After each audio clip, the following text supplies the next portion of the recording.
Hi, friend, and welcome to the Dreamers Podcast, the show where we explore bold dreams, highlight inspiring stories, and the real journeys behind them.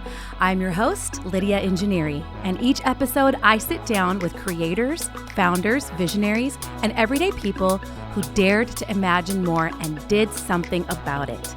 This isn't just about success. It's about the setbacks, the turning points, the late nights, and those moments when quitting felt easier than continuing.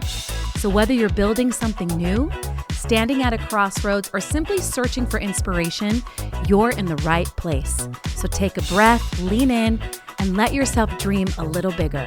This is the Dreamers Podcast.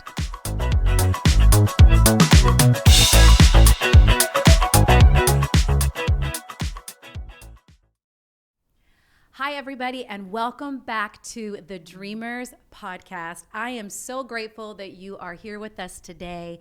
If this is your first time tuning into the podcast, welcome. Thank you so much. You are going to be incredibly blessed by the story and the testimony that you are going to hear today. But before we dive into that, I want to encourage you to subscribe to this podcast. Just take a minute and share it right now with your sphere of influence. Download the episodes, and this podcast is really intended to build your faith, to stir up the dreams that are in your heart, hence why we call it the Dreamers Podcast, and to just enlighten you with amazing stories that are just incredible to help spur you on in your journey. So subscribe. Thank you so much for being here. And today's guests are dear, dear friends of mine, Chris and Kara Clayton. Welcome to the podcast. Hello. Good morning. Good morning. Oh, this conversation is going to be so good because today we are going to be talking about family. We're going to be talking about your journey as a family, where you have been these last 20 plus years, 25 years as a married couple, and the amazing miracles that God has woven into your story. You are an amazing family. We have gotten the privilege in our family to live life with you now for about 12 years, which is crazy. That time has just flown by. Kind of seems like a couple years in some ways, and then in other ways it's like, wait, do I remember life without y'all now? I know I don't really remember life without you guys. Yeah. And I remember when we first met you, Chris, through songwriting. Yeah. I think back in like 2014, something like that. And then the next year we got to meet Kara and then the boys, and what a timely blessing you guys were in our lives at that time, not only for me and Scott, but also the boys, because you have 4 amazing teenage boys, and we had two boys at the time, and they really have become each other's brothers. It's been so beautiful to watch their relationship unfold over these years. So thank you for being here today. Oh, what an honor. Thank you for asking. This is great. And one thing that I love to do on the podcast is I always like to go back to the beginning of the story. And so today we're going to journey through your story. So talk to us about how you met. What were you doing when you met? And now you're both the oldest in the family. We are. Yeah. So there's for better or for worse. Yes. We never try butt heads or anything or try to take control. Yeah. So this is going to be fun to kind of talk from the perspective of 2 oldest. You both come from great families. And so just take us to the beginning. Share your story. Yeah. Can we jump off? Sure. Go for it. I'll do it. We met in college. We met at Dallas Baptist University in the fall of 1996. I'm from Southeast Texas. She's from North Texas, Dallas area. And DBU was a family school. So I went there and met her. She doesn't remember this, but I met her like first or second week of freshman year. And we were actually. I genuinely do not remember that part. You know, but we I've remember tried certain so hard. things.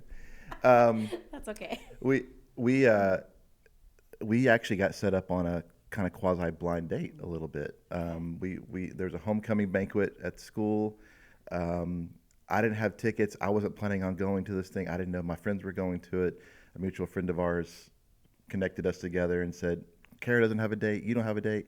Y'all should just go as friends. And on that first date, we actually got lost on the way to the banquet in the hotel. You did? We did.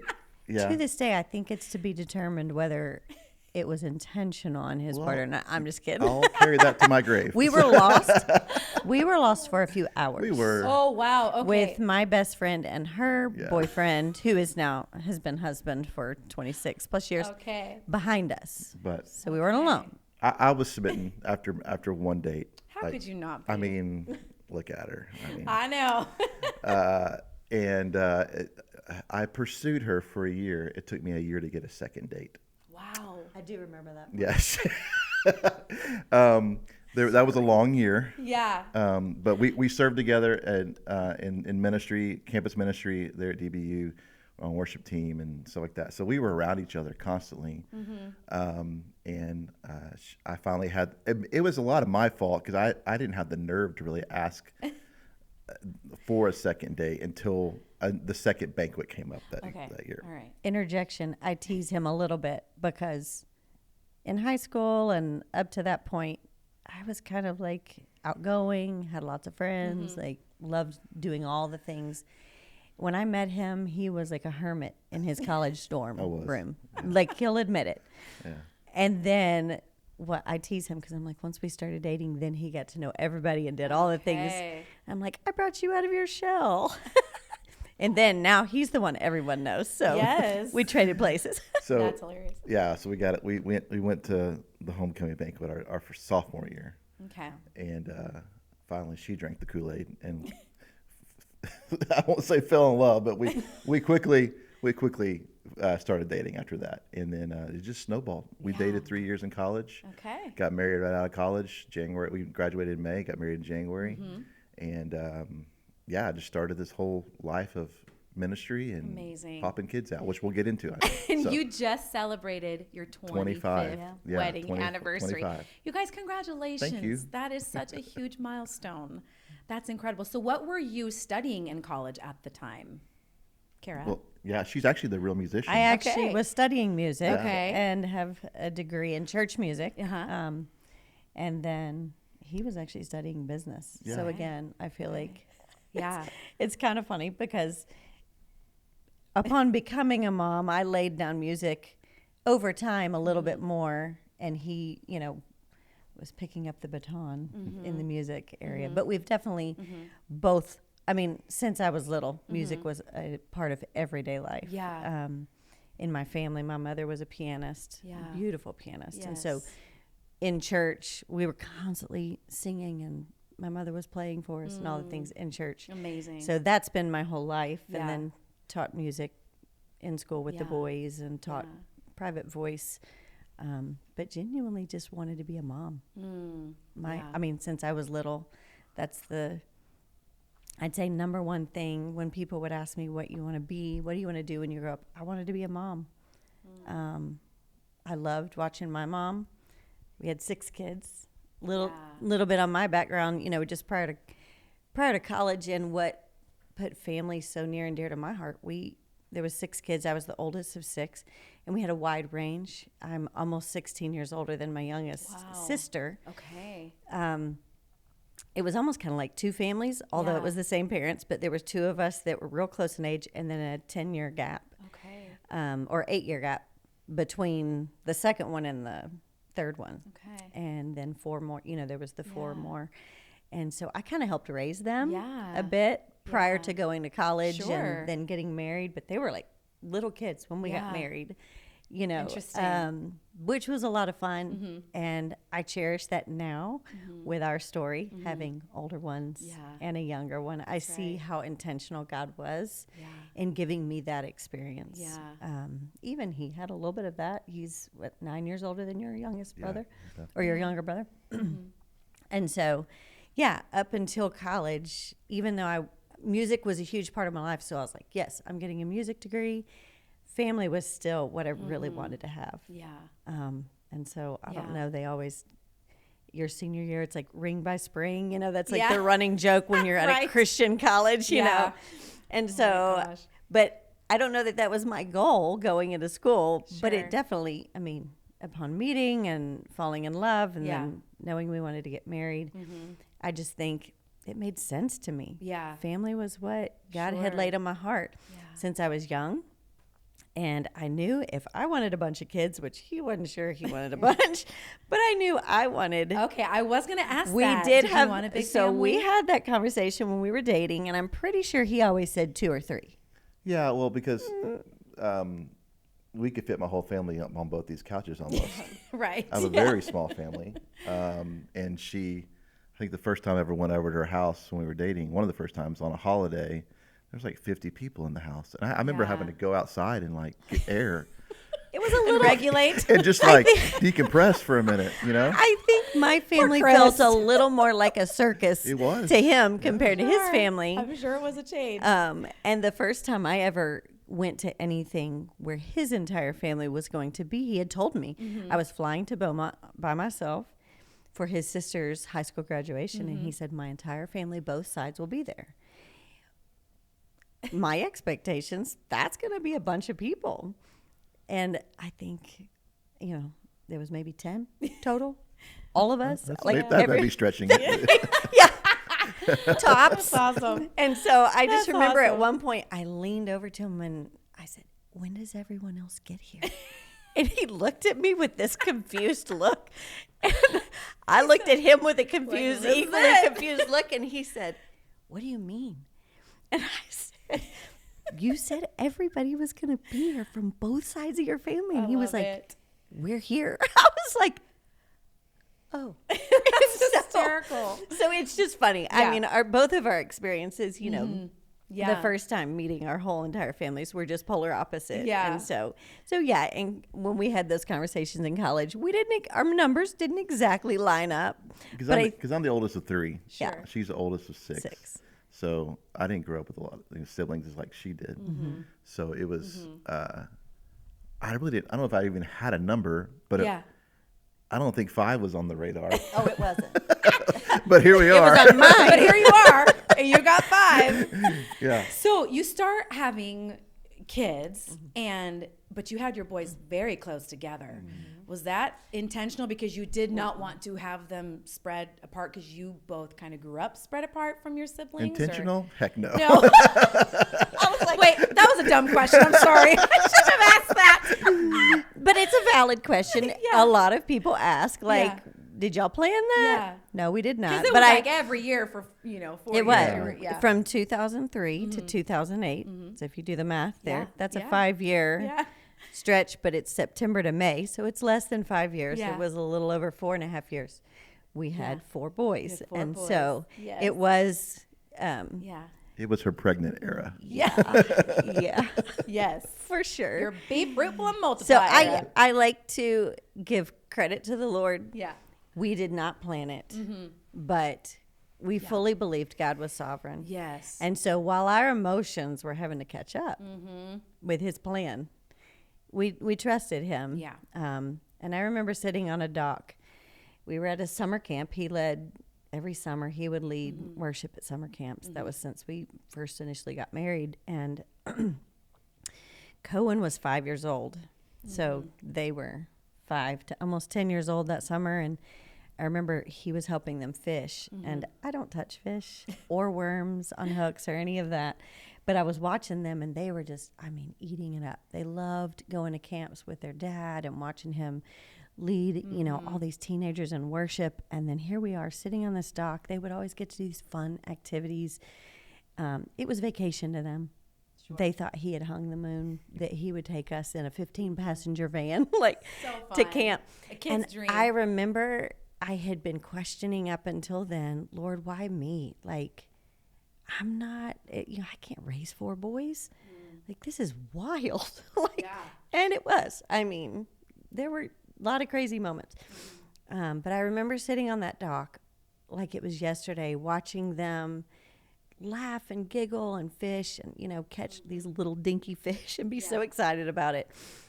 And I just remember it was there on that lake or pond or whatever it was in Texas that God just showed me and just kind of spoke to my heart and said, I knew all along that you would love this. And I do. Yeah. I really do. And, I think there was some apologizing on my part. I'm sorry, Lord, for questioning and not trusting you. That's really, really powerful. What a beautiful thing that he knew a desire within you that maybe you didn't even quite know yet. I wanted a girl desperately. Yeah. And he knew that. Yeah. Even when he remembers when I was pregnant with Cohen, Corbin was 4 years old when he had just turned 4 when we found out, a few months later that Cohen was a boy. And Corbin had been telling everybody, we're going to have a girl. It's going to be a girl. God knows we need a girl because we already have 3 boys. And he desperately wanted a little sister. Yeah. Of course, we found out it was a boy. I will never forget the weeping from that child. You remember? Mm-hmm. I remember we wept a lot. We too. wept together. We love you, Cohen, by the way. We We're do. glad you're a boy. And Cohen knows this story. This Yeah. is not new to him. We wept together with our 4-year-old as he asked us, why would God do this? Wow. He knows we already have 3 boys, Mom, and he knows I want a sister. I was like, and I think, I don't know. I think that was really, God was asking us to reach into the depths of how much we trusted him. Were we willing to teach our son at 4 years old by our actions and our words that we trusted God knew what we needed? Wow. And the day that Cohen was born, Corbin instantly fell in love with that sweet little Cohen. And Cohen, we would never, ever change that it was a 4th little boy. Yeah. And I loved being a boy mom. Yeah. I still love being a boy mom. Now, as they're, 17 to 22 years old, it has been one of the greatest privileges of my life to walk alongside those boys as they grow and walk alongside him as their mom and dad. But it is so wild to me to just, experience the, like piece by piece, the depths of how much God knows how he wove us together and from the beginning. Yes. Chris, what was your perspective on now you have 4 boys and so close together and, you weren't even sure how many kids maybe you wanted at the start. How did all that feel for you as you were navigating that? Oh, man. You were in ministry too, full-time ministry as well. I mean, she alluded, I was traveling, leading worship, and spent some time on church staff, was producing and writing, and my studio was in our house at the time in Texas. So we've got 4 little boys running around, and I'm trying to do studio work in a house. How'd that go? And we don't have quiet subdued boys. I think they loved having people around the house. Especially Callan, he's not bashful with relationships, and so he would just talk to anybody, and they all talk to some degree. But I think I didn't know what I didn't know at that point as a dad. I think it was more just trusting the process a little bit, but also being ignorant to the process of what the Lord was doing. It's a lot easier to look back now and go, I know why he was taking us through certain seasons and raised them in certain ways, gave them certain bents. Yeah. I remember Corbin, our oldest, all of them, when I traveled, they used to, I bought them crew shirts one summer, and they had my latest record on it and had the word crew on the back, just because they loved helping unload the trailer. And now to see Corbin, my son, do that as his job as a lighting director, it's like, I didn't know that was coming, Can I interject one thing there too about Corbin? He, by 18 months old or so, had impeccable rhythm and would play drums with anything he could play drums with and on. And people would come around corners and be like, who's doing, and then see this little tiny thing playing drums. And so I think we both thought, he's going to be a drummer. Yeah. And we were getting excited because here we are in music. We were this is your future band right here. These 4 boys. It's beginning. It's starting, Yeah. But then I don't know. Do you remember what age he was when he just lost interest? I don't remember exactly. Maybe 8 or 9, 10. I forget. All the boys at one point were interested in playing together, and then Corbin just kind of lost interest, and baseball became his world. And that was another test, I think, on our part, just kind of like, are we willing to not push our kids into something that we want for them instead of letting them do something that they truly desire? And that was hard because we're musicians, and it would have been fun to have a drummer. And so I questioned, I think both of us probably questioned throughout the years, Lord, why would you give him rhythm like that, not just to not use it? Well, he does. Yeah, that's right. With lighting. Yes. It was just in a way that we couldn't see coming. But that was another testament to just trusting the Lord in his timing. Like, just wait. Because there's things that God's doing that sometimes we push pause. And we have no idea. Like, it might feel like a loss, I think, in the time being, and maybe for years later, to be picked back up and for God to say it was for now. You know, Absolutely. like, it's not he doesn't waste anything. No, not at all. Amen.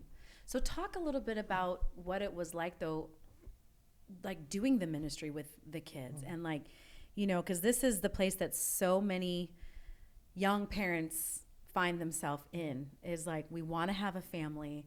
We also want to do this ministry thing, whatever this looks like, or start this business, or launch out in this, or launch out in that. But how do you do that with kids in a way that I don't feel like I'm turning into a crazy person, and I want to maintain health in my family? What were some things that you did to maintain that health in your family, but also really move forward in your career and in your ministry life? Yeah. Well, once we started having kids, it proved hard to travel out during the school year as a family, because they're obviously in school, and I would be traveling out a lot of weekends for conferences or church events or whatever, and so during the school year I would go out without him, and that was hard, especially as having 4 boys in roughly 5 years. It's like leaving her at home with 4 boys. It had its own set of challenges to do that. We made it. I made it a priority. And after talking with her, that summer times were going to be the times that we just did it together. And it was almost, for lack of a better word, an ultimatum. Whenever someone would call to book me to do a summer camp, I'm like, hey, I bring my family with me. This is what I'm going to need to make that happen. I've gone so much. I'd be gone 6 to 8 weeks a summer. I'm not going to be gone from them 6 to 8 weeks and just miss out on them. And it really turned into, like she said earlier, like this adventure vacation for them. I mean, they had been to so many youth camps before they actually were in student ministry. Right. They were pros at going to youth camp. And Cohen actually mentioned he just went on his last retreat this last weekend, just a few days ago. He said, "This is my last one, Mom, other than camp in the summer." And he said, "I've grown up at these." Yeah. So I think that was you just have to put the boundaries on it. That was what I felt like we just had to do. Is just if Dad's going to be out doing this kind of ministry, and that feels like ages ago, because I don't even travel anymore like that. But I look back going, those were valuable summers to the formation of our family, especially the boys, just being so close knit to each other. I mean, they ran around those camps and those events constantly. They interacted with the rec team. They interacted with the camp staff. They almost owned the joint. They expected free snacks at the concession stand. I mean, they were in the middle of it all, and I'm so grateful for that. And they have what's cool is, like, the speakers that we would be with. They still have relationships with them on Facebook, and on socials, and they grew up in that culture, and I think that was a huge formation early on to the unity of our family. Yeah. It was never perfect. It's hard. I won't gloss it over. It was hard to pile in 4 boys. Usually one of her sisters would go to help nanny and help her out, because I'm so tied up doing stuff. And we'd drive hours and hours in a van and then set up and do that and live in all the things. Live in tents, trailers. So yeah. It had a set of challenges. Sure. But I think you would ask any of the boys if they were sitting here, do you wish you didn't do that and waste your summer instead of being with friends? And they would probably tell you they loved it. Much like Cohen just said. I mean, the memories, the experiences, the unity that was built in that was just unlike anything else. That's right. That is so awesome. So the boys are now getting a little older. You're still living in Texas, and God calls you to Tennessee. But before that, I think is kind of when this thought, this dream of a girl still had not left you. So talk about, like, was this, hey, we're going to be crazy and try for a fifth one? Or did you just know that maybe adoption is the route that we want to go? Like, talk to us about, okay, so this thought never left, this dream never left. What happened? Yeah. Well, back to our dating story. Early on, even when we were dating, we both had conversations pretty quickly about adoption being a part of what we would love our family to look like. So this was kind of part of your foundation. This was very foundational. Okay. And if I can speak on that just for 2 seconds, I can't even really pinpoint. I'm not sure for you. I can't even really pinpoint when it was in my high school, college years that I just felt this call to adopt. I just felt like God was saying, one day you are to adopt. That will be a part of your family. I didn't know anybody who had adopted. I didn't know any kids, or like didn't have friends who'd been adopted. Yeah. And no one in my family had adopted. So I think God just used scripture. You know, in James, you know, he says that, you know, true religion, pure and true religion is taking care of widows and orphans, you know, and then God calls himself the father to the fatherless. So I think in our journey, as we talked about adoption and just wanting to follow Christ and, you know, be in ministry, I think that was just a part of it for me. I could not imagine. I just felt like God was just saying this, like, I'm calling you to this. And I think different times in our marriage, God's given us different pieces of feeling this willingness. But I think there's always been a desire somewhere. I'm the oldest. I'm somewhat of a rule follower. So I feel like when someone has, you know, God's given me the grace, because it's not on my strength, but when someone tells me something's right and to do something, I want to follow. And thankfully, God has given me the strength to say yes, because it's not in our own strength. I think that we said yes to adopt, because there's always questions. There's always fears with something that's unknown. But God gave us the strength to say yes. But I think in my heart, when I said yes, it was like sealed. It was done. Yeah. I don't know if that's smart or not, but that's how I felt. Yeah. Like, okay, this is going to be a part of our life. I'll say yes, Lord. Now you just do it. Like, but you're going to do it. You know what I mean? Yeah. It just was like, this is going to happen. Yeah. Yeah. I don't know if I had a specific moment of revelation.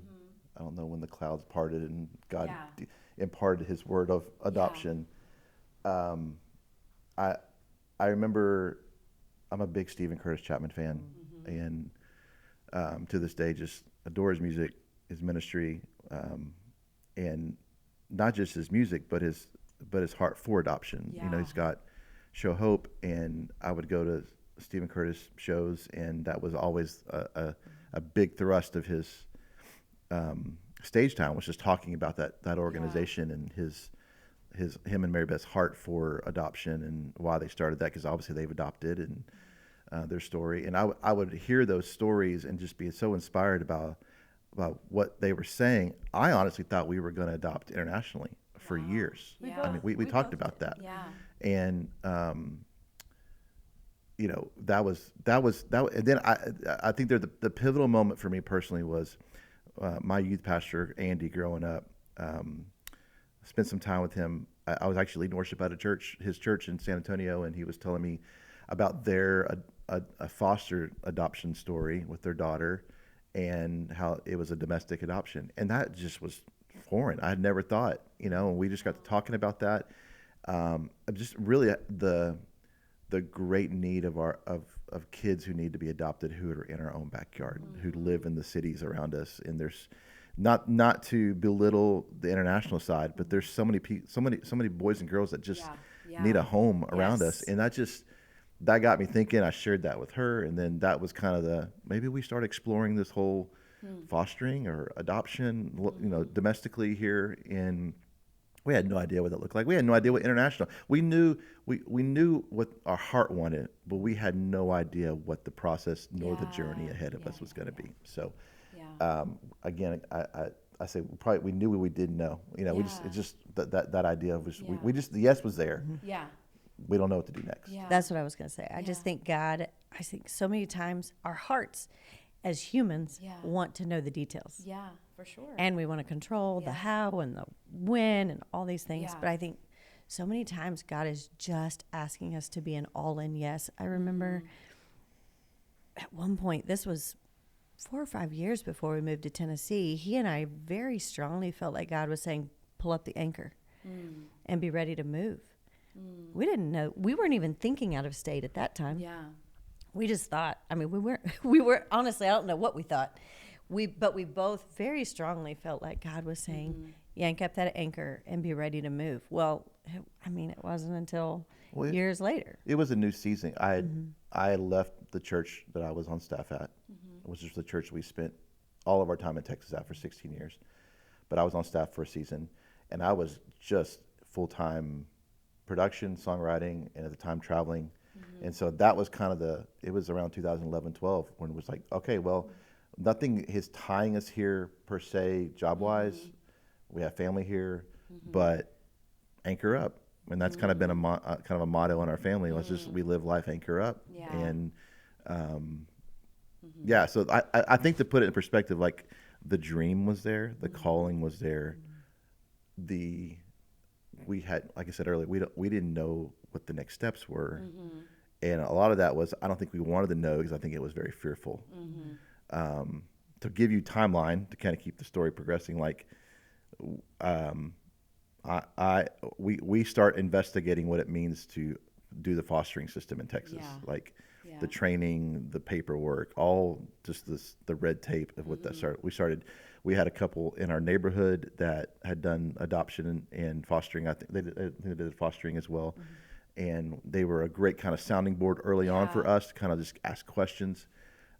We had actually started a little bit of the training in Texas. This was roughly 2014, 2015, right when we met you. I remember too, you even put on your Facebook pages. Yes, like, we we're made an adopting. announcement. Yes. So can I share the timeline? I have these dates like seared in my memory because it's just so powerful to me how God, when I look back at the actual dates, how we had no idea what God was doing. And so many times we felt so confused and so like, what in the world is the Lord doing? And terrified at times, overwhelmed so many times, just with the boys already and then just ministry and doing life. But I remember he's talking about the timeline. We had watched the movie Blindside. Because after the 4 boys, he was like, we got to push pause. Yeah. Because you were asking about all that. He was really like, I don't know, babe. And I was kind of crushed at first, but just respected him and was like, okay, we won't talk about adoption. Yeah. Like, I have to trust the Lord. But this is a lot. I mean, I had to hand it to him. This is a lot. The Lord has handed us a lot. Fast forward to the movie Blindside coming out in end of 2009. And we went to see that together, and he told me the next morning, he said, babe, I'm not ready, but I know God's still calling us to adopt. You remember that? No. But I trust you. Again, that was monumental to me. I remember seeing the movie, yes. Yeah, it was monumental to me. We were sitting on our couch the next morning. My parents had actually kept the boys the night before, so it was just us two. And I will never forget him saying that because that God was throwing me hope in that moment, that it's still coming. That's like, right. I haven't left you. I haven't forgotten about you. And so then it was at some point in time in 2010, we started talking to the boys and kind of asking them, what would you think? We're not talking about now, but what would you think about it? And that was the 7-year mark that 2010, if you look at when Cambry was born, 2017, right? No, 2018. So maybe it was 2011. But at least 7 years before, we started talking to the boys. And there was an empty room next to their room in our house. Now, we had a 5-bedroom house at the time. And all of the boys slept in one. Wow. They loved being together. Wow. And the room next to them that was empty the whole time we lived there, that room was empty. Maybe it held a few guitar cases and this and that from time to time. But they called that the sister room. Once we started talking about adoption, you remember this. Wow. And it had been the sister's room for 5.5 years prior to us moving. And so we had started with an agency to get on track with where he was. We had started with an agency that we had found through this couple in Texas. And that was in the spring, early, like winter, spring of 2016. And then it was that spring and summer when God laid on our hearts to move here. And that was like, it was like, wait, what? Right. Yeah. Like we So just this started felt this. like We a just said wrench yes. in your plans, but it was really God bringing you into the place where you would eventually walk into the promise of this dream. Yeah. Incredible. I think the sister's room, that was, I mean, that wasn't just an internal term. That was, the boys would tell people about, we have this room in our house called the sister's room. It's for our sister one day. They had so much faith that this was going to happen. Like, they had so much assurity in who they were and in the situation that one day we were going to have a sister. And here we are going, oh, yeah, we are. Okay, great. You know, I don't know how this is going to happen, but this, you know, because, you know, when you think adoption, and those that are listening or watching that know how adoption works, it's thousands of dollars. Yes. Like, it's a costly thing, and we're barely getting by with ministry jobs and production, and I mean, it's just, it was a whole, you know, that was a whole other number of that. It just seemed so unattainable. But yet their faith was unmoved by it, you know, and just their assurance, and that honestly probably kept us more in the game, if you will. This was going to happen, then they realized it, then we realized it. Can I share about my dream? Yes, please, because I was going to ask you about the dream. Because I think this falls in the timeline. Yes.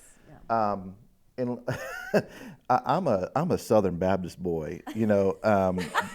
Having dreams and the Lord using dreams was just a foreign thing to me. Like, and that's just whatever. Sure. Yeah. And I honestly, Lydia, cannot remember any other dream in my life right now except for this one dream.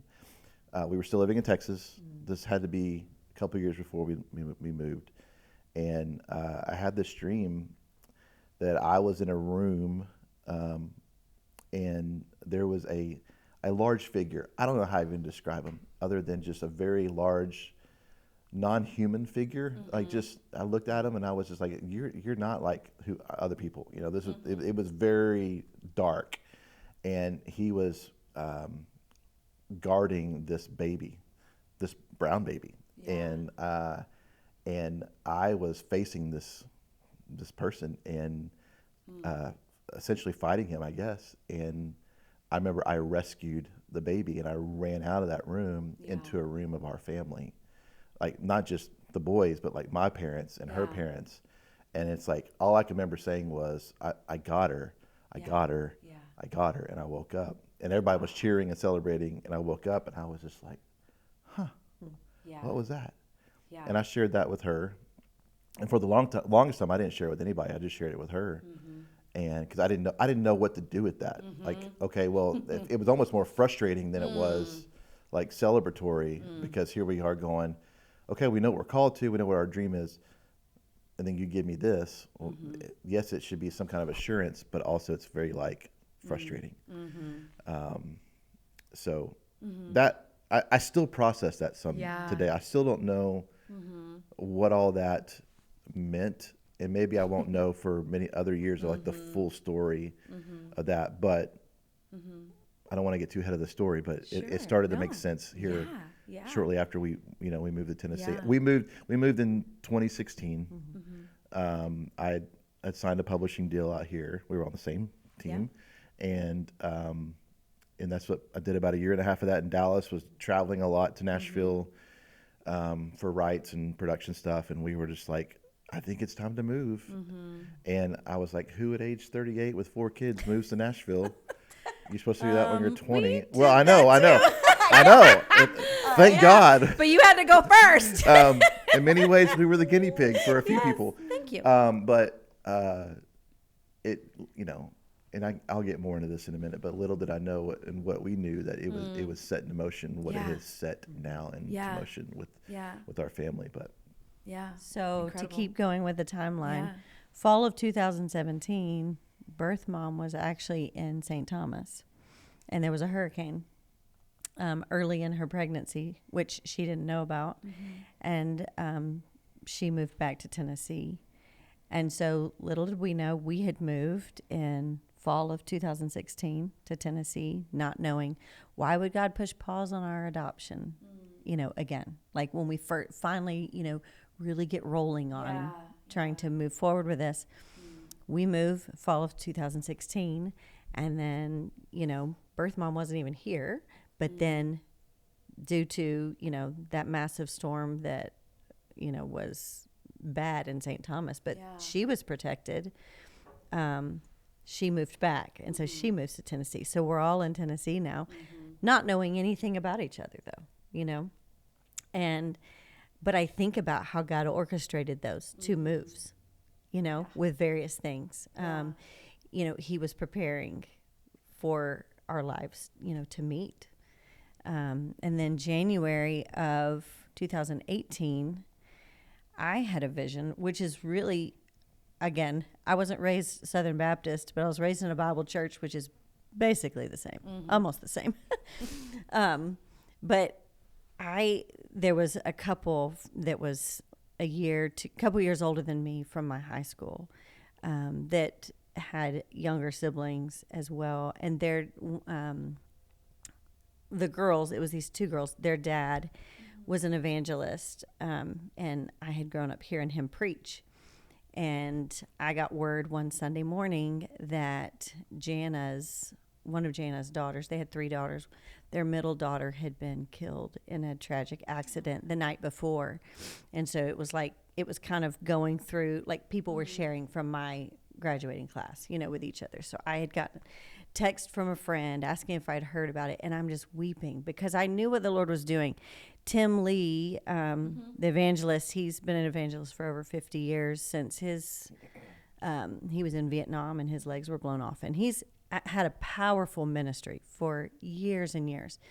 And I knew what God was doing. I was like, God's giving them yet another way to share the gospel through their grief. And I'm weeping in the shower as I'm getting ready to go to church. He was already at church. And I'm just weeping and I'm begging God, Lord, please don't call me to this road. Please don't take one of the boys away from me. Just to give us, the opportunity to share through our grief. And I mean, in that moment, as I'm praying, please don't take one of the boys away from us, like from me. And I'm, you're crying. My eyes are closed in the shower. And I literally had a vision. God gave me this vision of the heavens opening up. And I felt like I didn't really see a physical face. Like, I don't know what Jesus looks like. Yeah. But I felt like I saw Jesus in the heavens. Like, I literally saw the clouds open up and saw Jesus standing with his arms around the 4 boys. And I just heard, I can't take something away that's already mine. Girl, I fell to my knees and just wept and wept and wept. Wow. And little did I know, that was in January of 2018. I didn't know what God was preparing my heart for, but I knew he was giving me another piece of how he makes family. And our kids are a gift to us, but they're really not ours. They're God's all along. I'm not my own. I'm God's. Yeah. And we are all his creation, right? And so God gives us our children, and he was starting to help me to understand he's numbered our children's days. Yeah. And he gives us our children, but we don't know the number of their days. Yeah. So my job as a mom is not to control those those days, or to protect them or myself or my husband from any pain that may come down the road, but to rather fully love and dive full into being a mom and a parent, and be exactly who God created me to be as a mom. Yeah. Little did we know what was coming that summer. Cambry was born that summer. But in spring, I don't know if he will remember this, in the spring and April of that year, so shortly, a few months later, a couple that had been in our life group in Texas for years that we knew well, they were adopting. And birth mom was from like Ohio or somewhere up north, but was on vacation in Nashville about a month before the baby was due and had the baby while she was in Nashville. She went into labor early, had the baby. And so Kelly and John had to travel up here to Nashville, spur of the moment, to come up to get the baby. And Kelly needed a place to stay for a couple nights while they got the paperwork, done to release the baby from the state of Tennessee, basically. And so they called us and said, Kelly said, is there any chance y'all would have room for me and the baby to come stay for a couple nights while I get, the paperwork done, it's processed and everything. And she came and stayed. And I remember after she left, it was the sweetest couple, just short days. And I remember after she left, that played an instrumental role with us really just sealing the deal. We're ready to move forward again. Like, we're in Tennessee. We've established residency in the state of, in the eyes of Tennessee. We're ready to move forward. So that was April. And we had a summer full of traveling planned. That was, he was taking a class for his master's with DBU. And one of them was going to end with a Hillsong conference, right, in Australia. The class was the Hillsong conference. The class we were was going to go that. to Sydney. Yeah, That's right. Yeah. And I was going to go remember with this. him. Yes. I was going to go with him. So we had that planned. That was like a 2.5 week trip. It was, and the boys were going to deal. go to Texas. And so I was actually going to fly back to Texas and spend a couple weeks in Texas after that. And then we were going to summer camp with our church after that. He was leading worship. And the boys and I were going to go. And I mean, it was going to be like 6 weeks of being out of town, something crazy, 5.5, 6 weeks. And we were like, okay, well, when we get back in August, we'll start with an agency and we'll get the ball rolling on, moving again towards adopting. And then we had dinner. You want to tell about the dinner or? So I was on staff at a church at the time here in Franklin, and as one of the worship pastors in a sweet couple that lived close to us invited us over to their house. They had had a pool party time, dinner, bunch of just couples, kind of real informal. And there was one of the couples that was there, older couple who just been already influential in our life, just huge in our time here. We just kind of got that unplanned, 2-on-2 time. We were just talking and sharing, and the idea of the call of adoption came up. We just were sharing basically everything we just shared in this story. We just kind of downloaded on them, and they just listened so greatly. And we walked away from that with just that. Oh, that was amazing. We pray for you, we cheer you on. Hope God allows that to transpire soon.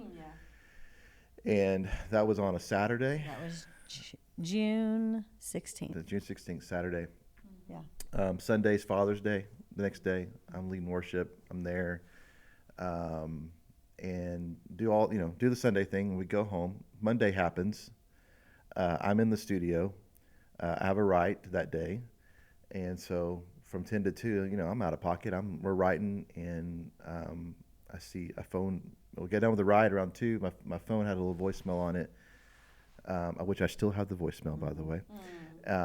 And it's our friend, the gentleman that we had just had this 2-on-2 conversation with. He calls and leaves a voicemail and was like, hey, my wife and I are headed up north, but we just got a phone call from some people in our church.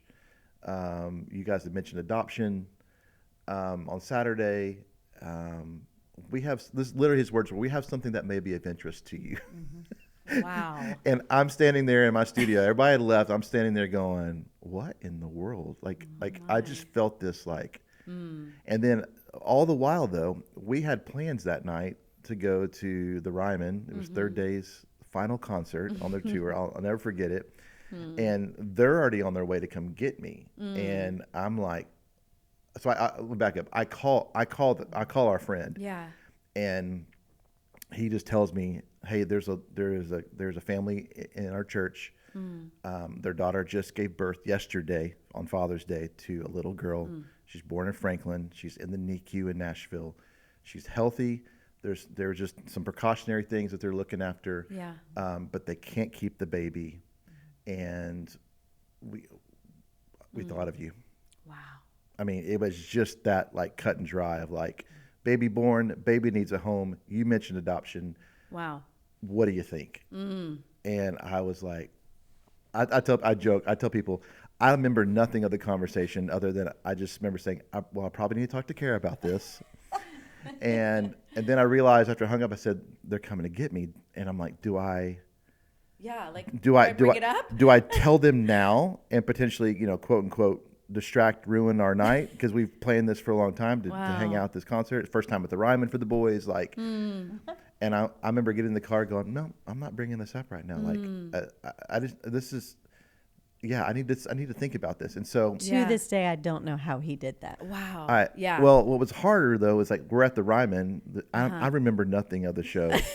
Your brain is like somewhere else. I thought it was great. Yeah, I enjoyed it. I have to apologize to Mac Powell now. I remember nothing of, which by the way, we got to meet Mac about a year later and share this exact story with him with Cambry. Anyway, so we're at, and I just told him like, you're a part of our adoption story. It's this show. And so the crazy thing was Cambry is in the NICU literally 10 minutes away from us in downtown Nashville. And I'm just thinking about that the whole time. Like my potential daughter's literally within 5 to 10 minutes of us are driving, and Kara doesn't even know about this. Goodness. So we go to the show, we get home. It's it's late. It's close to midnight, 1 o'clock. It was 1 a.m. And, I remember that. And I can remember it clear in my head as ever. She's already in bed. I'm brushing my teeth, and like I'm like, hey, before you go to bed, I got to tell you something that happened today. And she's like, you can't tell me tomorrow. I'm like, nope, can't tell you tomorrow. Nope. Can't tell you tomorrow. I'm about to explode. So I sat up because I was like, yeah. What does he need to talk about at 1 in the morning? Yeah. So I basically just rehashed the story of the phone call. And do you remember what I did at the word baby? Yeah, she just started sobbing at baby. And I remember she even said that's our daughter. That's our baby. Wow. And it was just like this. Wow. I mean, there wasn't much sleep that night, obviously. And so we spent the next day just calling our friends who were kind of our go-between between the birth family.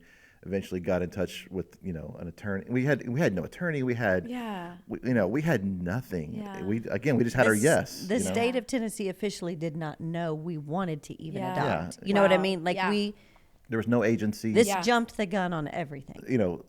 This is called we're beginnings of what's called a private adoption now, and it was never on our radar, nor did we even know that was even possible.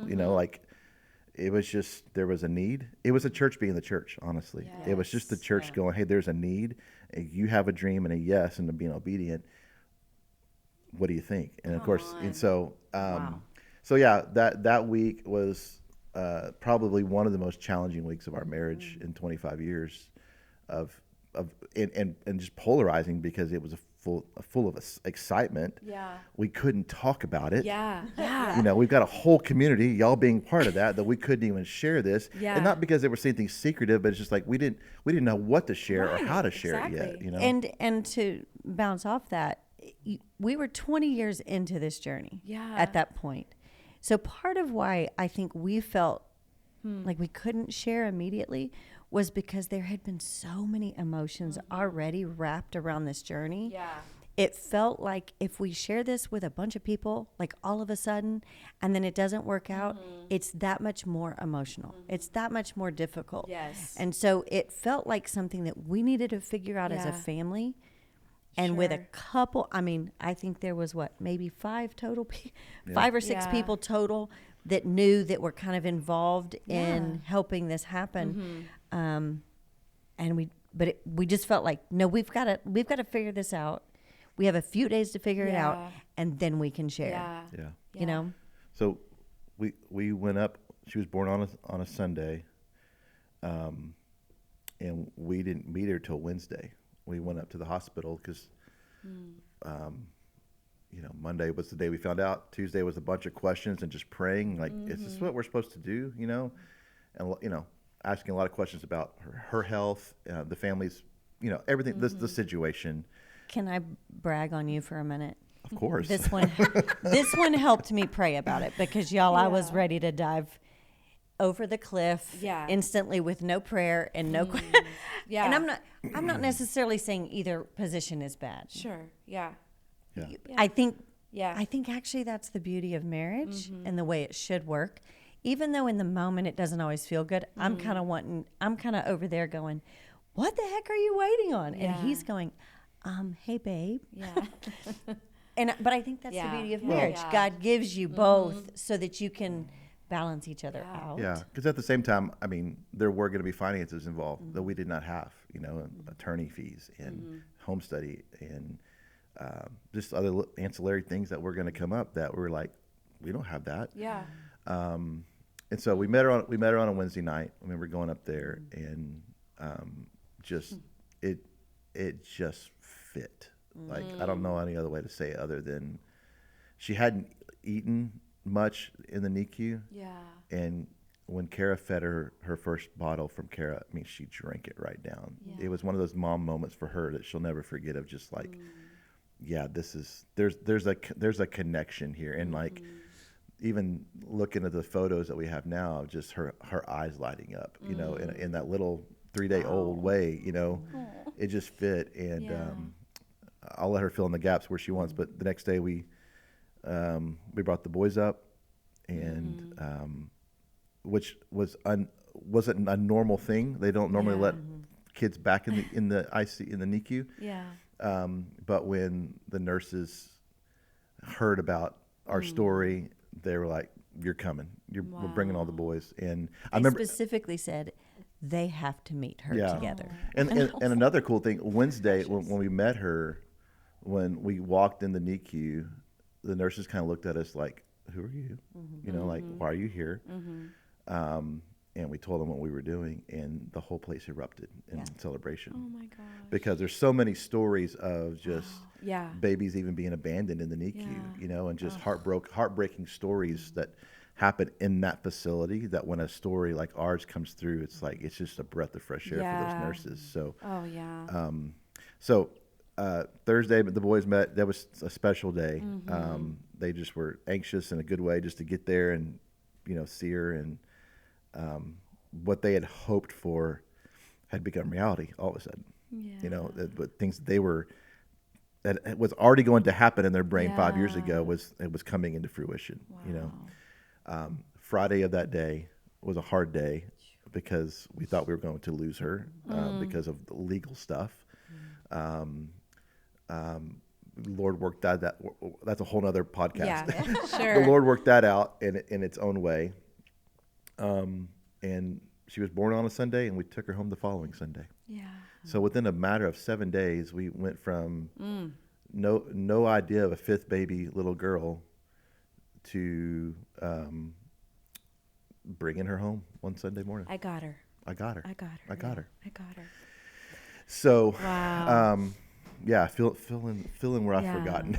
No, this Such is a what I beautiful think story. I love about the story Yeah. is there's things that he tells that I wouldn't necessarily, like, you know, it's both of our stories Yeah. intertwined into one. I think one of my favorite parts about getting that phone call is when that message was being left, when he was in the right. I was actually at the pool with Jamie Harper. We were new friends. We'd not known each other maybe 6 months. I don't know. Yeah. But we didn't know each other really well. But you know, she had boys, I had boys. And so, and they had a neighborhood pool. So we would go to the pool, and I was there, and we would just talk while the boys all played in the pool, you know? And I'll never forget, she was kind of asking me that day why we moved to Tennessee. And so I was kind of sharing with her, you know, well, you know, the unknowns of it, you know, that we don't fully know, you know, why God moved us here. We just felt like God was so clearly saying, move, and we knew we would be disobedient not to. And I ended, after sharing several things and, you know, bits of that story, I ended it with, and the reality of it is, we don't know if our baby's going to be here. It could be that, you know, we've felt all these years that we're called to adopt. Maybe the baby's going to be here in Tennessee. I had no idea in that moment as I shared that with her. And she reminded me later that week, because later that week, the boys had gone to play with her boys. And I went to pick them up. And I walked into the house, and I had just told her on the phone when I was on the way that I had some time to hang out and visit just a little bit before we left. And I walk in the door, and I get a call from the hospital, from one of the nurses. And I'm like, oh my word, I have to take this call. Like, I have to make this call. And I walked outside, I called Chris, and I was like, babe, what do I do? Because if I leave, if I like go in there and tell her I have to leave, it's going to be quite strange, because I just told her I could hang out. Like, I just told her I have time. And I remember he was like, just tell her, do what you got to do. Yeah. And I walked in and shared with her. And it was so cool because God used her memory, because I didn't remember that had happened on Monday. And as I'm sharing with her this insane story, like that had just happened in a few days, she was like, do you remember what you said to me on Monday? And it was just so cool, because there was all these little pieces, And I remember on Wednesday when we were going to the hospital the first time to meet Cambry, and we didn't get to take the boys, and I had them in the car. I don't remember what we had been doing that day. I just remember we were driving in the car, and I was kind of explaining to the boys. The boys were like, why can't we go? Typical excited. They had been anticipating for 7 years for this sister, since we had like told them we were going to adopt. Yeah. And they're like, begging. And I'm like, baby, you can't go today, but you'll probably go tomorrow, but tonight it's just Dad and I. And then I just kind of told them, I said, guys, this is going to change everything.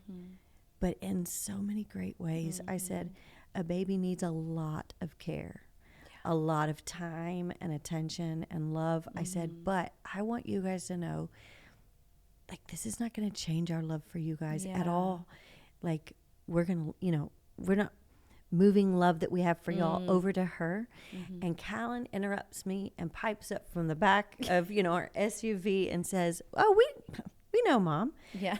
He said, it's like God created a piece of our hearts for her from the very beginning. And I'm like in the front seat going, Lord, I have to drive. I'm like crying and trying to not have a wreck. Yeah. But it was so cool, because I just felt God in that moment, even just teaching me through my child of how he had designed family, that I wasn't going to have to muster up love for her.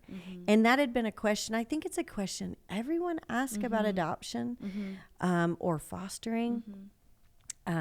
Even just having a child. I think we all ask ourselves, how am I going to love this child? Do I have room for another child? Another in my one, heart? And I people mean well. We all mean, like, this is not a malicious, question. I think we all ask ourselves, could I love a child that's not a biological child as much as a biological child? That's a valid question. I think for our human hearts, we cannot fathom if that's possible or not.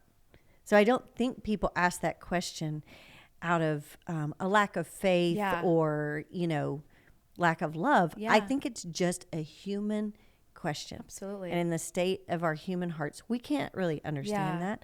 But on this side of it, and in that moment, that was the beginning of my heart understanding, wait, this is not about me. Like, I didn't come up with my love for my boys. Doesn't matter that they're biological. God is the one that placed that love in my heart for them from the beginning. And I could already feel that was beginning at the word baby when he mentioned it at 1 a.m. in the middle of the night, and the word baby is spoken. I was already feeling a love for a baby. I had no face to her. Wow. You know what I mean? I didn't know about her health. We didn't know anything, like where she was from, like nothing. But I could already, I was like, that's our baby. And I think that was when we started realizing this is something that if we are willing as parents to open our hearts and say yes to God, then he does the rest. I think so many times when we're closed to what God is doing, then yes, we suffer the consequences. There are consequences to us closing our hearts down to what God wants to do. But I think if we're willing to open our hearts in fear, with doubting, with questions, then God really does the miracle in our hearts and minds. That's good, Kara. And one more small piece of that timeline that week, I called my mom on Thursday before we were taking the boys to go meet her, because I think we already knew. I mean, this is our baby, but like now the ball's rolling. Yeah. You know what I mean? Like now, okay, we're taking the boys. And so I called my mom. He had told me, okay, you can call your mom, you know. And I called my mom and I just said, Mom, I have something big to tell you. And literally that woman could not keep, I mean, there was no pause. She just said, you have a baby. Oh, wow. Or there's a baby. I think that was her specific. There's a baby. There's a baby. And I remember I just paused and I was like, how do you know? I was thinking, have I told somebody that's told you? And she just said, Kara, I've been praying for this for over a year. And I was like, wait, what? Amazing. And she just shared, sorry. That's okay.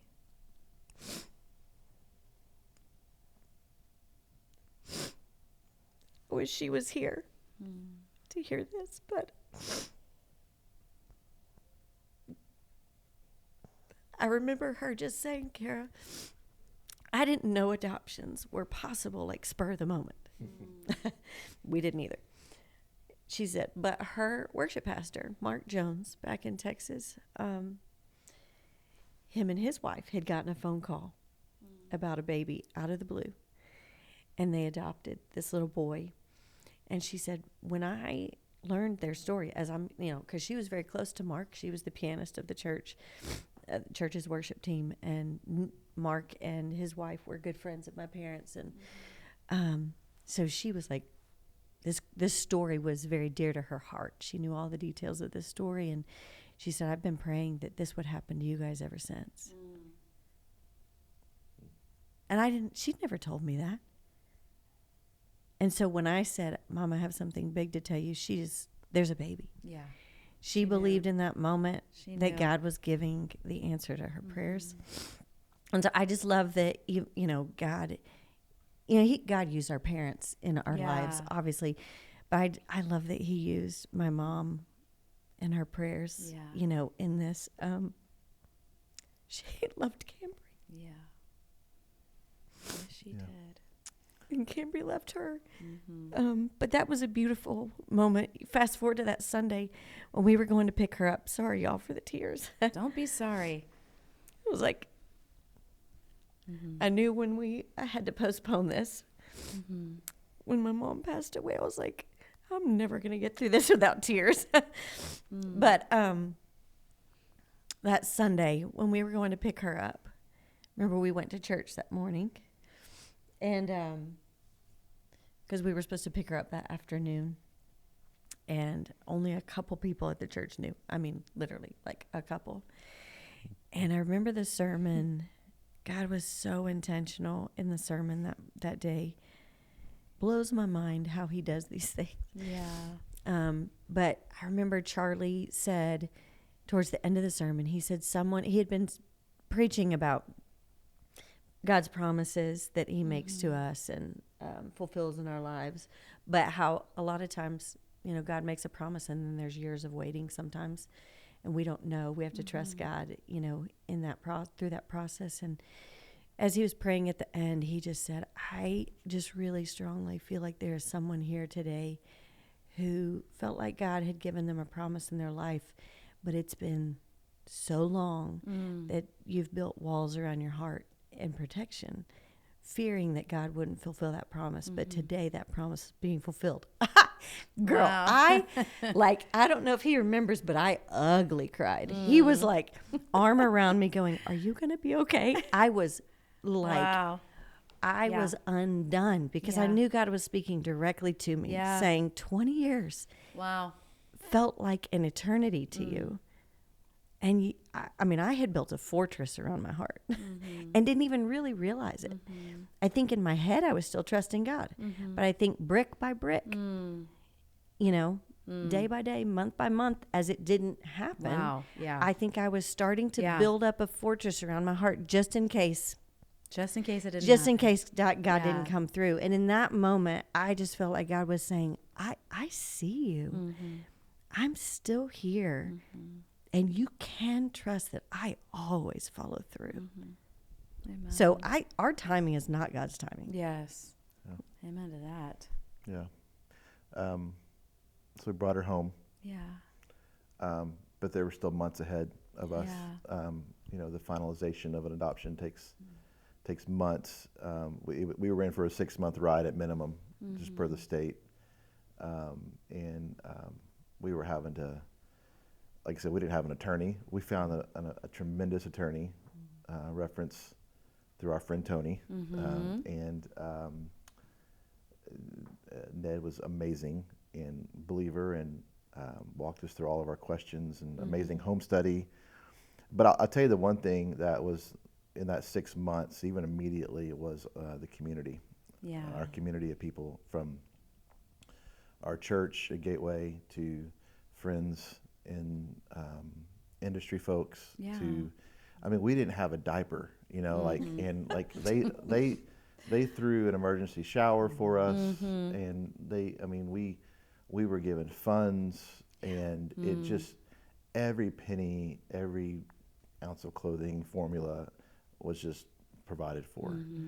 And it really opened up this idea, and there may be people listening or watching today that like this doesn't resonate with me as like adoption. I don't feel like everybody's called to bring a baby home, but as the church, we're all there. We're all in this together to help those that are. But we're all called to do something. We're all called to do something, Yeah. and every adoptive family we've ever talked to has a similar story of people rallying around them and their community, their church. The church being the church. Yes. Back to the James passage, like of just that idea of like just supporting those that have taken this, that have said yes to a dream, said yes to being obedient. And so Cambria does not exist in our family without the community around us, in those early days, and the meals and people coming over to hold them. Y'all were one of the first ones that came over and held baby Cambria. We got pictures I'll of it. never forget it. And it just, if that's just even an encouragement, like that's just, for me, it's like, man, you may not be called to bring a baby home from a hospital or a situation. Yeah. But even just a pack of diapers means the world Yes. to an adoptive family. That's and right. a meal that just shows that, again, the church being the church. So we brought her home. 8 months later, we finalized, and we have. Amazing. I remember our courtroom scene when we finalized. I mean, so many friends, family, all of our family came in, and a lot of our family came in, and just overwhelmed the judge in a good way. It was awesome, and one of the highlights of our life was that day. And I'll never forget, I have to share this quick story of that moment where the judge was talking to us about her, asking questions about just, and challenge, in a good way, challenging us about her being in our family, what that means. And essentially she said, you could write all of your boys out of your will, out of your estate. We won't. Which we won't. Don't worry, boys. As of now. As of right now. No. We legally could do that, but legally we can never remove Cambria from our will. That's right. And from our estate. She has been officially adopted and grafted into the Clayton name, and nothing can ever take her out of that. And it hit me like a ton of bricks of the parallel of the gospel. Absolutely. Of how, we are adopted sons and daughters of God, and nothing can separate us from that, and nothing can ever remove us from that. And, as Cambria starts to ask questions, and she's even asking now about faith in Jesus and salvation and what that means, like, we've looked forward to this conversation one day where we get to parallel that story with her adoption story. And it's so cool how God uses the earthly thing of adoption in our context to parallel what He's done for us. Yeah. And I just think that's a really special thing. It's incredible. And that ties in so great. I think that's one of the massive pieces that I think God kind of gave me as far as the picture of family, going along with this. You have Adam, who was created and God said it's not good for him to be alone. He creates Eve and then tells them to be fruitful and multiply. And I think you can parallel that with the body of Christ. We have, Christ who's the groom and the church is the bride. And what has he called us to do is to go and make disciples of all nations, right? Baptizing them in the name of the Father. And I think the family unit is an earthly picture of the body of Christ, right? The church. And so I think we see in real time right now, Satan hates families. Like that's the strongest unit God's created. He's created it as a mirror image of that church, of the church and what we are supposed to be doing. And we're commanded to raise our children in the way they should go. And so you see attacks on every front of the family, from divorce to, unwed mothers, but kids are ripped from their families or they're deprived from having the opportunity of having a whole family, or two parents all the time. Yeah. They're orphaned all the time. And I think this is a tact of the enemy because if he can isolate us from that family unit, then, and so I just think the family, I think that's why my heart is so for families because I'm like, when you can have a family that stays together through the hard, we've been through the hard, not the same hard as everyone else. Sure. Everybody's story is different, but like we look at each other all the time and just tell each other, in fact, Cambry asked us, are y'all going to get divorced one day? And we were like, no. Yeah. And it's hard. It's a real part of, we have a lot of friends. It's a part of their story and, no judgment on any of that. It's hard. It's a part of life, sadly. But our heart is for family, and we pray for families, and we want to help families fight to stay together. And we want to help parents fight for their kids and for their kids' salvation, and for their kids to not walk away from faith one day. And I think that's just why I think we both just see such parallels in Scripture, and just God's design for the family. And there's just such an attack on that. And so, our heart's cry, I think, through sharing this story is just that we can just come alongside other families who are walking through the fire. Yeah. And just remind them and encourage them that there's another one in the fire with them who doesn't leave us. He doesn't forsake us. It doesn't mean it's easy. Yeah. Like it's almost never easy. Yeah. I think when we answer the call and follow, decide to answer, say yes to God's call, we're also saying yes to the hard. That's right. Because the enemy is on attack. Yeah, that's right. I think, if we turn our backs to God and we do the worldly thing, sometimes he leaves us alone a bit. Doesn't mean life's going to be easy, but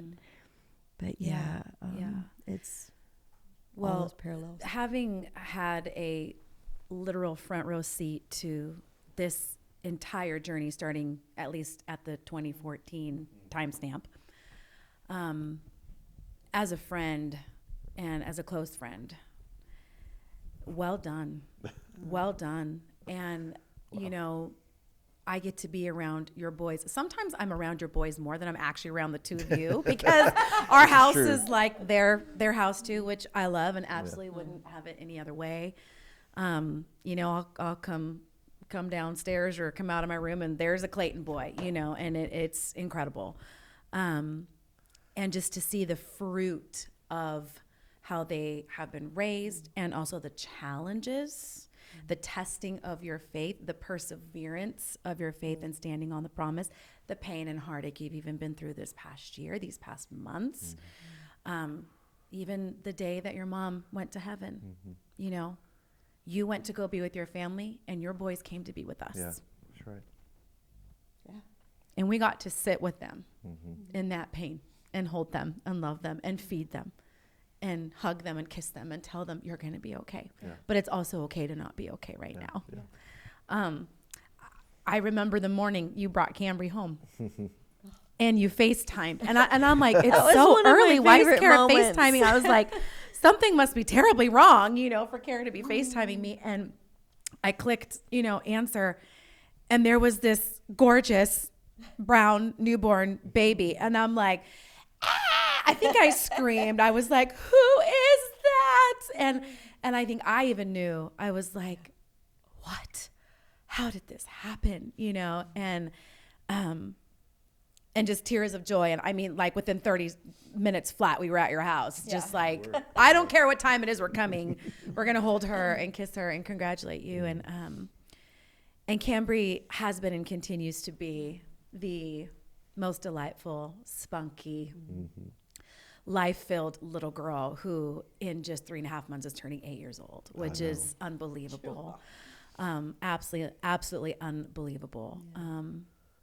And so for these 8 years, you've been walking out this promise. You've been on the other side of this promise, while also stepping into promises with your boys and them becoming adults now and walking their own journeys.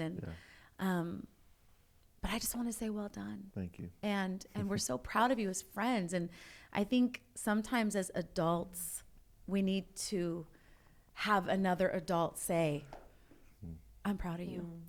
I see you. I value your story and the journey of faith that you have walked through. And Scott and I, just on behalf of our family, we so value the beauty of what God has woven in your story. It's one of those awe factor things where it's just like, wow, that we got to watch this and just be part of it, the joys and the tears. Yeah. And I know that this is your first time on a public platform ever sharing this, which to me is such a huge honor that we've been able to capture this. But as we kind of land this conversation now, what would be just a final thought just from each of you, just whether it's about parenting or standing on a promise or just anything, just anything that you could leave with us from your heart to ours? I would say you never know what your yes is going to entail. And two things come to mind on that. We could have never written this story. Hollywood could never scripted this story. The way, this is not how we imagined it would happen. Actually, it's way better. It's way more God glorifying than I ever imagined how it would have unfolded. But I often tell a lot of young creatives, because that's who I spend a lot of time with these days, when they move to Nashville, I always tell them, you moved here because of you, but be careful what other things God is going to do as well because of your yes. And I be careful in a really great way, because we moved here for essentially music and what I do. Sure. But it's now been fun to watch our boys find their bents. It's been, our story is, if we left Nashville tomorrow, which we're not going to, it was a successful move because of what they've discovered and finding our daughter. And so your yes will often be for one thing. You think it's one thing, but it often entails another thing. Yes. Other things. So good. And so true. And so remain open-handed and remain anchor up. You never know what the Lord has. That's so good. Kara? So I think my encouragement would just be that no matter what your family looks like, families look all different. Yeah. Right? And they're put together differently. And so I think my encouragement would just be to literally just dive into being a parent, or being a wife or a husband or a single mom or a single dad, or a couple with no children. I know there's a lot of infertility people struggle with, but no matter what your family looks like, maybe you're single and not married, and your family is people around you, friends. I would just, my encouragement would be to just press in to those that God has put in your life that are family, and don't limit, don't put God in a box of what family has to look like. Family is not just blood. It's so much more than that. Don't limit God and just dive in. I go back to that vision almost daily now, because it just reminds me that not just my children's days or my days with my children are numbered, but just my days are numbered with everybody in my life. You know, and especially since losing my mom a few months ago, the way we did and how sudden it was, I just, there's an urgency now, I think, in both Chris and my hearts to just live on mission and be intentional. And so that would be my encouragement to everyone, is to just press into the family that God has given you, no matter what it looks like. So good. And just truly believe that it's God that's ordained it. And it's God that will do the work if we just rest in him and trust him and then say yes. So good. Chris, Kara, thank you so much for sharing. Thank you for today. having us. This Special. has been so rich. If this story has moved you or touched you in any way, and maybe it came to mind somebody that you know that needs to hear this or watch this, just share it right now. Just take a minute and share it. Pass it along, because I know that this story is going to bless so many people. Thank you for tuning in today. Thank you for listening, subscribing, and downloading. And until next time, friends, keep dreaming.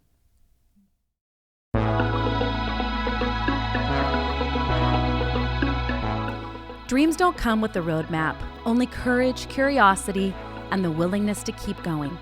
If today's story resonated with you, let it remind you that your journey matters, even if it's still unfolding. Thank you for spending this time with me today on the Dreamers Podcast. If you enjoyed this episode, be sure to subscribe, leave a review, and share it with someone who needs a little inspiration today. Until next time, keep dreaming, keep moving, and trust that the story you're writing is worth telling. We'll see you on the next episode.